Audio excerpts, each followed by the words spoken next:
Sampurasun Barai Cakra. Sebelum dongengnya dimulai, jangan lupa subscribe, tekan tombol lonceng, terus ditunggu juga nih like dan komennya.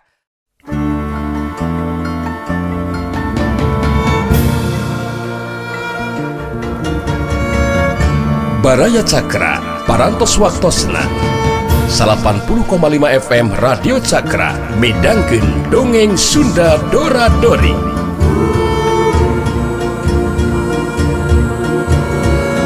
Simkuring sapara kanca ngahaturkeun wilujeng ngadangukeun.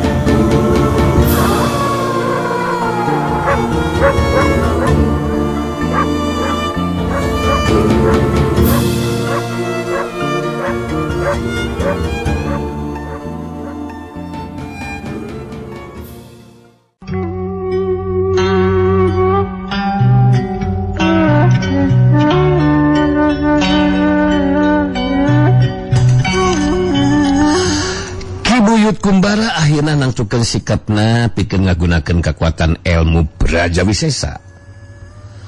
Harita Kebuyut Kumbara ngabangun pasangan dina jurus khusus ilmu Brajawisesa. Urat-urat dina sapasang leungeunna kadenge cing tak disada, sapasang panonna jadi beureum jeung buringas. Museurekeun paneutepna ka Sirawing bari nyarita. Dewek tatan bisa dirubuhkan ku Sirawing Rawing. Tarung masih lumangsung, tapi sakedeng deui si laing bakal dirubuhkan ku dewek Sirawing. Nyawang abdi mah gelang ku ngiringan we cenah. Geunaan bisa dirubuhkeun jeung henteu nama apanan. Kali kumaha behna we ki ah. Anu jelas kang ngaranan masih kadada kaduga mah nya apanan. Jang tuwe kuring kudu ngabela diri ki. Yeah. Montong loba bacos ya Rawing. Tadah sakurang ajar ilmu Brajawisesa.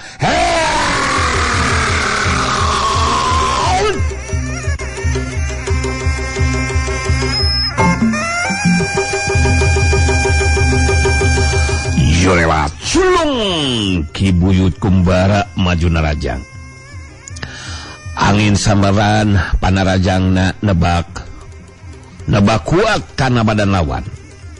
Tapi panarajangan saukurkeun ka tempat kosong. Sabab Sirawingan sakolepat geus pinas tempat kabelah katuhun badan lawan dina jarak sababaraha lengkah ti tempatna Buyut Kumbara. Ayo, ampun, iya apalan kuring mah di dia ya. Ayah di dia ke, iya disindang ye. Ampun, ya maki-maki. Kibuyut Kumbara ngagilirkeun badan kabelah katuhu. Saterusna ngagentak luncat nusuk tepu atau nusuk tepus ku panarajang susulan. Oro kaya kecepatan gerak Sirawing bisa diimbangan ku anu dilawan. Geus sababaraha kali panarajang Kibuyut Kumbara sauku narajang ka tempat anu kosong. Sabab ngan sakolepat Sirawing pindah tempat. Kibuyut Kumbara ngeureunkeun heula panarajangna. Ngatur hapa napasna bari museurekeun paneutupna ka Sirawing terus nyarita. Anu balik si laing talungna Rawing. Kawas ngelawanan kolot secekoplok. Moncong suku terus singkahan panajang wungkul sete. Buktikeun kamampuan si laing anu sabanarna sete. Bener-bener sering sete. Si laing kudu bisa males narajang nandakeun mampu ngimbangan kana panajang dewek sete. Ya, ali boga kalapayang kitu mah. Panen ya kukuling panajang teh moal disingkahan eta mah ki ngeunaan males narajang mah kali kumaha purun jeung henteuna kitu ki apanan kitu ki ya apanan sakurang ajar ayeuna mah si laing roboh Sirawing rasakeun batuk heula Brajawisesa.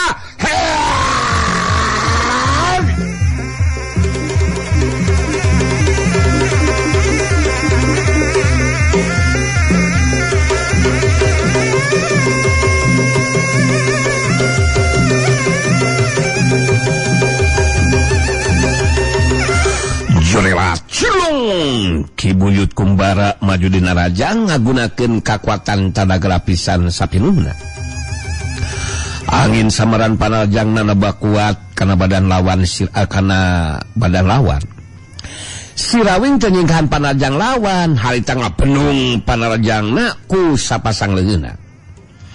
Saukilukilukilus, hiup, gas.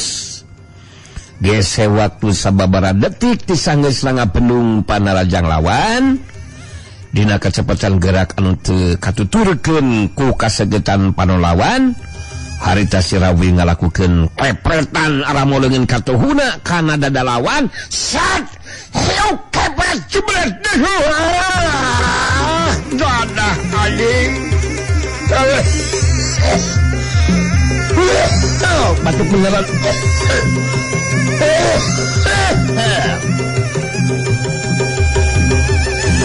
Kibuyut Kumbara ngagero kaget bainahan nyeri terus ngabangking menurut sababaraha lengkah ka tukang. Tapi gancang ngajaga kasaimbangan badana, bangkil daligleg Kibuyut Kumbara mancukeun tangtunganana bari ngatureng hapanapasna. Terus merhatikeun kaayaan ujeng lawan bayi ngupat tina jero hatena.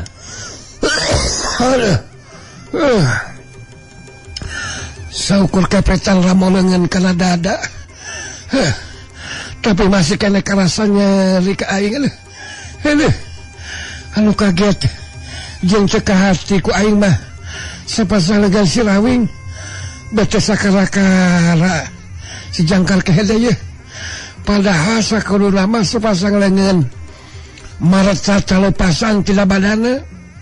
Mangsa bantrok ka Bandung panarajang sapasang lengan aing anu ngandung kakuatan ilmu beraja bisesa jeung ilmu tumis hazem. Boga kakuatan ilmu nanahaon si wawalak si Rawing teh nya. Ulang aduh. Dina kayaan bari masih kene ngemu rasa kakagetna. Harita Kibuyut Kumbara saga di diri pikeun neruskeun tarungna. Netep sakeut ka si Rawing betus nyarita. Dewek can rumasa eleh jajat teh Rawing. Jadi selain mencoba kaboga angkapan geus menang angin sateh. Peda geus bisa ngepret kana dewek sateh. Kalah kumaha oge Rawing. Degekeun sawabalek. Dewek anu bakal unggul saca menangkeun hadiah sayembara dari sia. Sumun mangga jelangkung, mangga jelangkung. Jadi kebawa batu kaing leuh ampun ieu maki-aki. Sakudu nama apanan ge ulah terus murugul ku nafsu atuh aki teh. Geus jadi kacilekan dina ieu kahirupan ilmu lain keur takabur di. Pangarti lain keur umaki. Pangabisa lain keur nandasa. Apanan? Dina ieu kahirupan mah moal rek salah cauran ki. Apanan anu meula kagorengan buahna goreng. Anu meula kahadean buahna hade. Kapanan ke anu bakal metik beuti ngala buahna teh moal batur ki. Tapi di serangan gitu. Apanan cekot oge. Eling mangka eling. Eta rumingkal di bumi alam seh. Dharma wawayang bae laga taya pangawasa anak kasasanya lampah nafsu anu mata kaduhung badan anu katempuhan aligog gog cuy. Aduh ampun anu matak boga ilmu teh ulah disalahgunakeun ge. Tepikeun ka papalimpang jeung ajen kemanusiaan ai aki. apanan ku digunakan ceker kahadian silih salametkeun jeung sasama hirup ki buyut kumbara kalah kabeukeut bedah amarahna di papasan ku si Rawing kitu teh langsung ngawangun di pasangan pikeun neruskeun tarungna ngagunakeun kakuatan tenaga lapisan sapinuhna jeung ilmu brajawisesa dina kakuatan puncakna. Goblok sia si Laing mah make jeung mamatan ka dewek sakarupa Rawing sia teh. Umur si Laing teh sahanapeun dewek deuleuh sia teh telo. Urang teruskeun ieu talung sia teh. Ku dewek bakal dipasikeun sia teh. Si Laing atawa dewek anu bakal kasoan oleh jajasan. Roboh si Laing Rawing.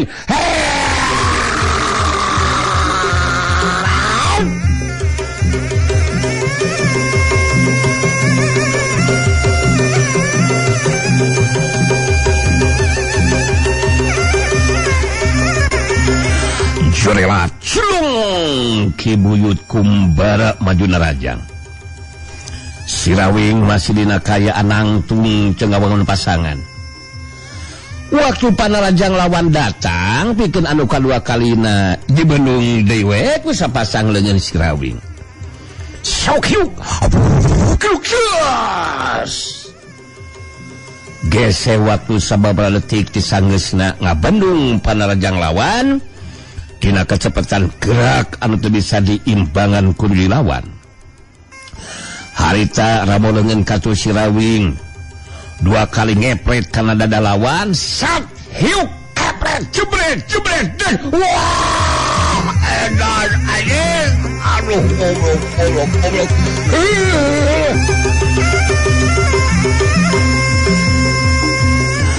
Ki buyut kumbara ngageronahan ka nyeri bari ngajengkang ka tukang geus teu bisa ngajaga di kasaimbangan badana jengkang kedebut Ki buyut kumbara rubuh maring lemah sapasang jawara jati jajar Landara jeung Wintami anu ngabadungan kana lumangsungna eta kajadian pada molohok bengong mata simeuteun kaget mulai dikieuna sabab saukur ku 4 jurus si Rawing geus mampu ngarubuhkeun nu dilawan kakuatan ilmu brajawisesa anu digunakeun ku Ki buyut kumbara bisa diungkulan ku si Rawing. Harita jawara jati jajar lalumpatan muru ka tempat rubuhna Ki Kumbara anu harita keur ngoneal hudang lalaunan. Terus liuk bari nyusutan getih anu halet keneh anu ngalei tina sela-sela juru bibirna. Landara jeung Wintami sapasang jawara jati jajar dareku digigireun Ki buyut kumbara anu keur ngarahuh dina jero hatena. Sabab asa teu percaya kana kajadian anu karanapan ku dirina. Kakuatan ilmu brajawisesa bangun anu gampang nakaran diungkulan ku si Rawing. Landara netep ka Ki buyut kumbara betus nyarita. Alah, bener-bener di luar dugaan ya maki. Bata saca percaya keur ara mah ieu teh. Asa ukur tarung 4 jurus ki. Geus bisa dirobohkeun ku si Rawing. Aduh. Tami oge ki. Kaget kasida ieu teh ki. Kakuatan ilmu brajawisesa tetela. Mampu ngarubuhkeun si Rawing geuningan ki. Bari sumeungirnahan ka nyeri Ki buyut kumbara tos nyarita.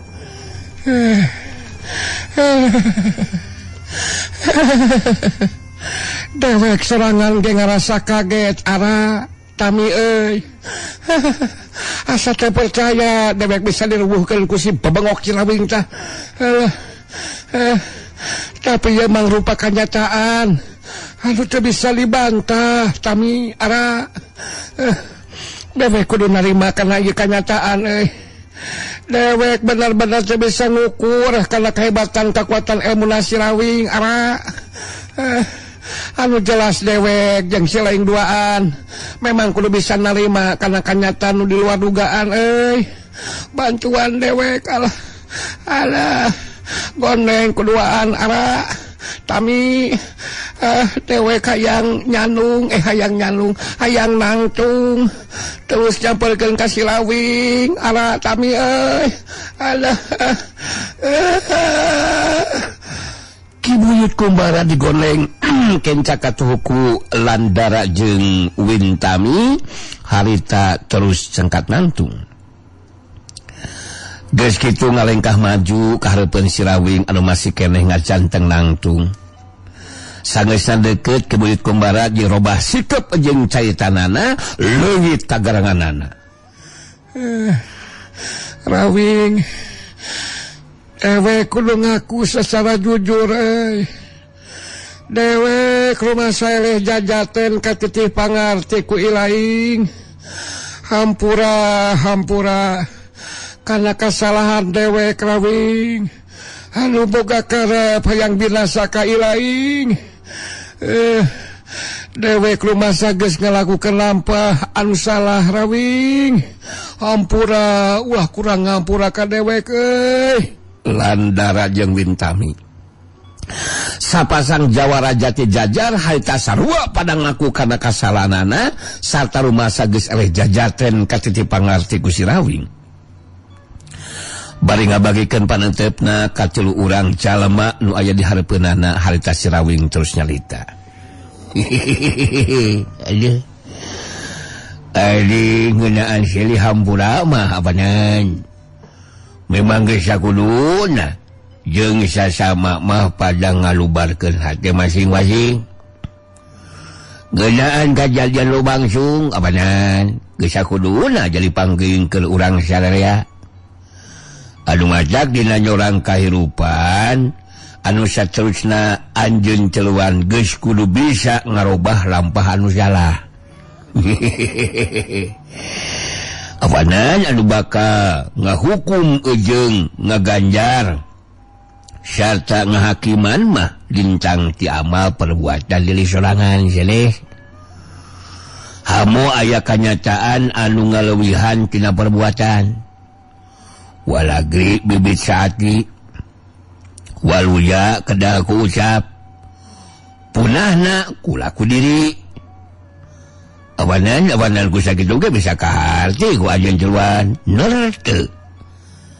Kibuyut kumbara anu leuwih teu ngajawab.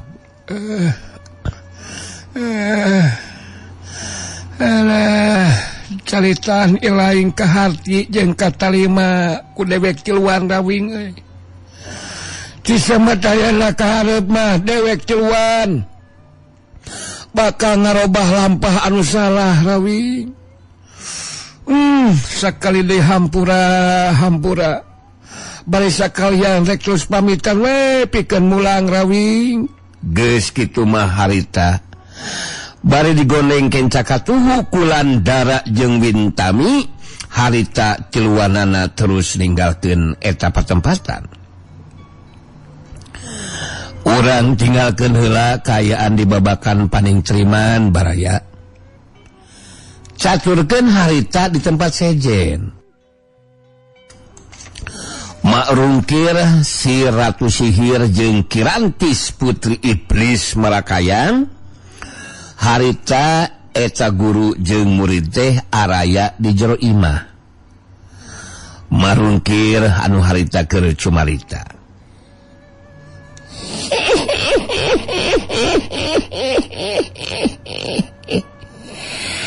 Sameme aing nurunkeun kakuatan ilmu nu sejen Arantis.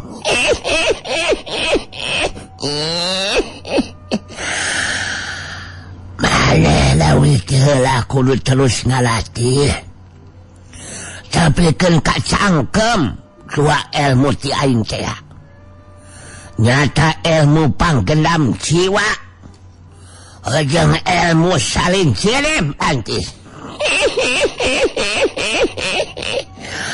Ku aing geus dijelaskeun kakuatan ilmu panggendam jiwa. Keur mikat jeung ngarubuhkeun atawa meruhkeun jiwa lalaki sangkan mikat cinta ka maneh Antis. Sedangkeun ilmu salin cirim pedang watu geni maneh mun dibantingkeun kana taneuh bakal saling jenis seperti halna waktu aing ngabantingkeun icuk hideung aing kana taneuh.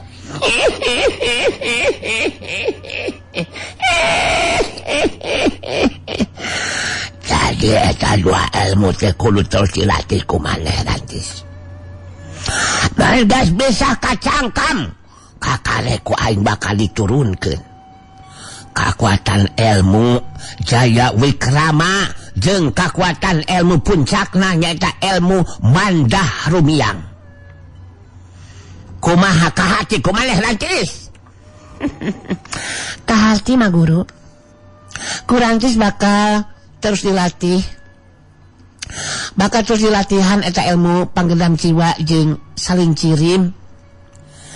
Berang penting rek terus dilatih ngarah leuwih gancang kasangkem mah guru. Kudu kitu Rantis. Sabab leuwih gancang maneh bisa ngawasa eta dua ilmu, tangtu bakal leuwih gancang deui dina ngayakinkeun ilmu Jaya Wikrama jeung kakuatan ilmu puncak. Nyata Mandah Rumiang anu jelas olah tapana kawilang berat Rantis. Ayeuna aing rek ini heula maneh montong ka mana-mana. Terus latihan Rantis. Narek diri ka mana kitu mah guru teh mah? Aing ngelek manggihan si Tuan Willem jeung si Kintamani di paguron Lintang Jagat. Sabab aing hayang nanyakeun tapikeun ka mana perkembangan sayembara Sirawing teh. Sabab ku ijiran aing mah embaran sayembara teh pasina oge geus nyebar di dunia kajawaraan. Kitu deui ka sakabeh daerah anu aya di sacara Sunda. Mangos montong loba dicatanya maneh Rantis. Teruskeun latihan sing tepikeun ka asak sia. Ilmu panggelang jiwa jeung ilmu salin ciris. Aing ayeuna ini teu Rantis.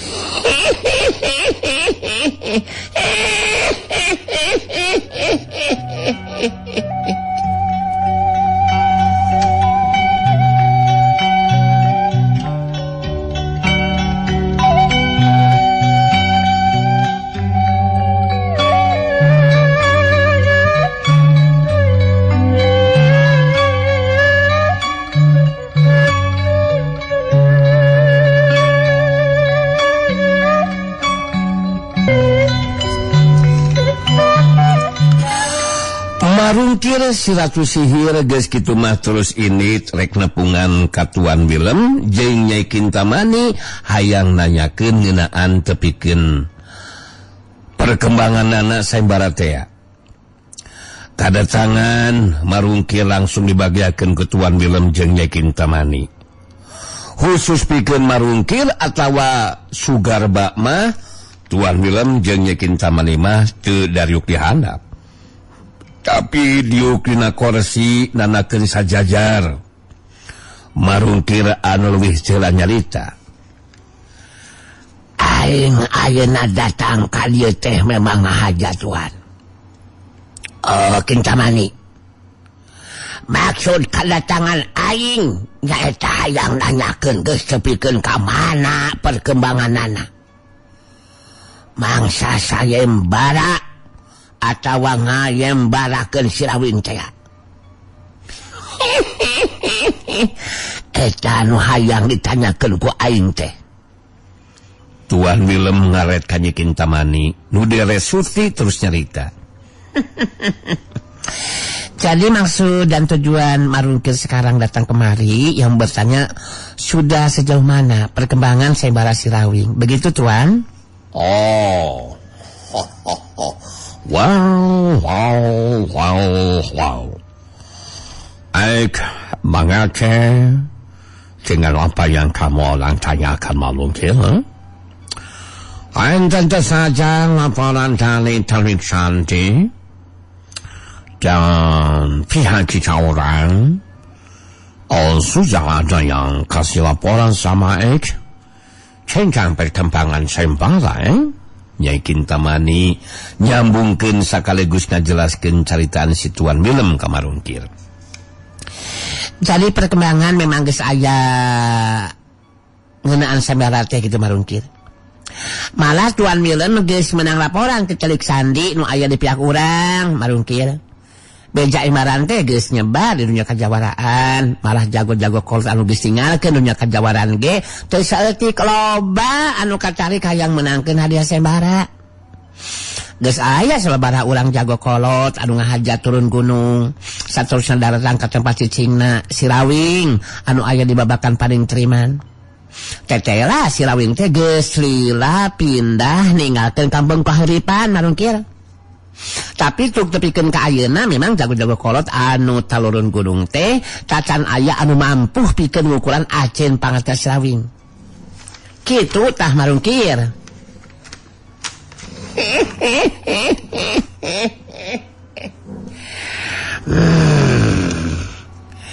Memang wah gampang bawa babatang nasi Rawing dibawa ka dieu keur bukti ka Tuan Willem. Sabab kekuatan ilmu si Rawing memang teu bisa dianggap enteng Kintamani. Anu matakeun we ngeunaan sayembara sina terus jalan. Sabab sanu nyaho dina akhirna mah bakal aya anu mampu mawa babatang nasi Rawing.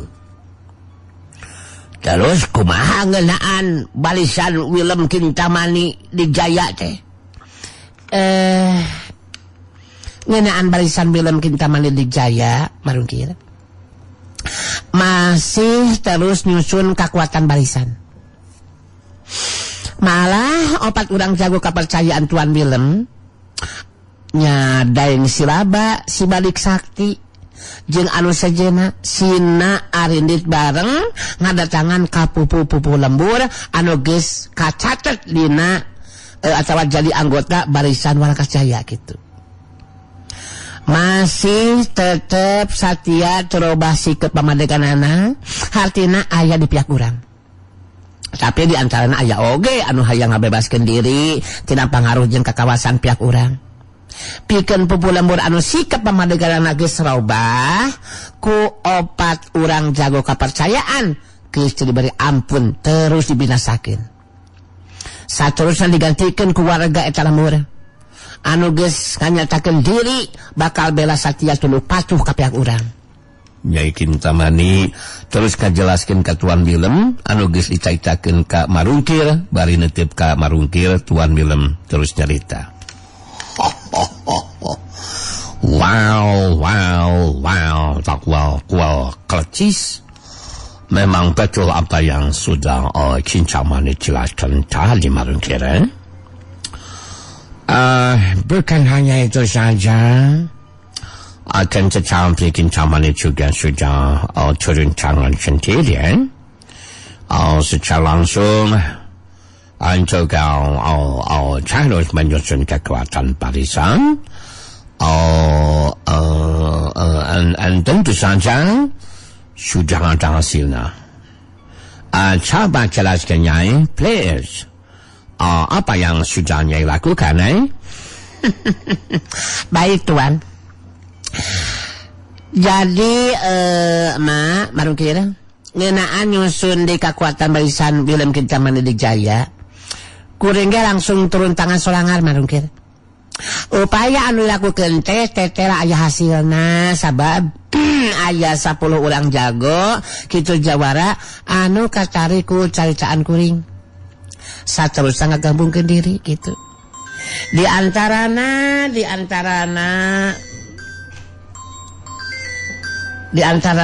eta anu saurang mah jago ngora ngaranna teh Suradura jago ti Madura. Suraduranya lain baik jago silat tapi keahlian khususna si Suradura teh dina ngagunakeun jamparing atau panah Marungkir. Kukuring geus diuji kemampuan dina ngagunakeun panahna memang hebat. Manuk anu keur hiber dipentang ku panahna bisa beunang katlemus ku panahna. Kitu deui manuk anu aya dina jero kurung. Dina jarak anu cukup jauh dipentang ku panahna langsung katembus lebah beheungna.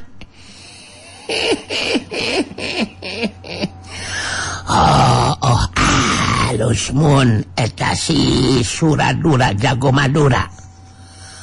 Geus dae gagabungkeun jadi kapihak urang mah.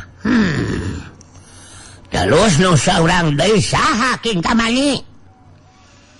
Anu saurang deui mah jago kolot katelah Bah Santet jawara ti Pakiduran. Bah Santet mah sarua eta oge kukuring geus diuji langsung. Jadi Bah Santet lain wae jago silat, tapi mun manehna keur tarung ngayunan lawan anu berat terus ngagunakeun kekuatan ilmu teluh braja bisa dilakukan dina kayaan bari keur tarung kitu mah. Kajadianana nu lawan teh dina kayaan keur tarung katembus ku kekuatan ilmu teluh braja mah. Langsung beteung na ngagedean, anu sagede baskom, anu sagede goong kempul, tepikeun ka bitu terus binasa. Jelas dibutuhkeun ku pihak urang anu boga kamampuan kawas kitu teh kintamani. Sajabana teh masih kene aya. Nya aya keneh marungkir. Malah ayeuna jalmana masih kere-kere di perjalanan mangrupa jago tembak utusan ti Batavia anu adalah Sinyo John Wayne jeung 4 urang muridna teuing si John Wayne teuing si John Haye gitu tanya. Dah pokoknya urang tungguan lah ke di perjalanan cenah eta teh muridna bakal datang ka dieu cenah kitu mah sarta ngabantu ka pihak urang. Keahlian Sinyo John Wayne dina ngagunakeun pistolna geus eueuh anu bisa nandingan di Batavia mah marungkir. Kitu deui 4 urang muridna asuhanana kitu.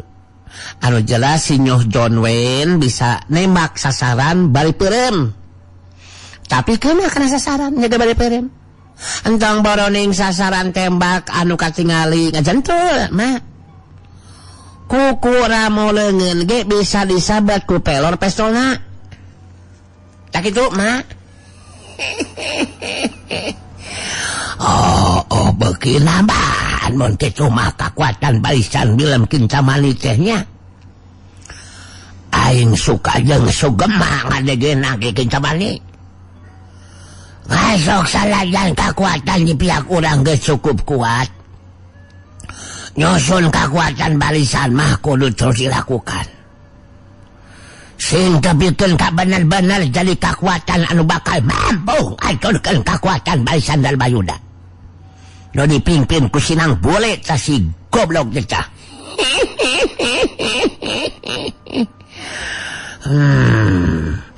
Anu macak aing diri boga pamikiran. Pikeun ngalemahkeun barisan Dalmayuda.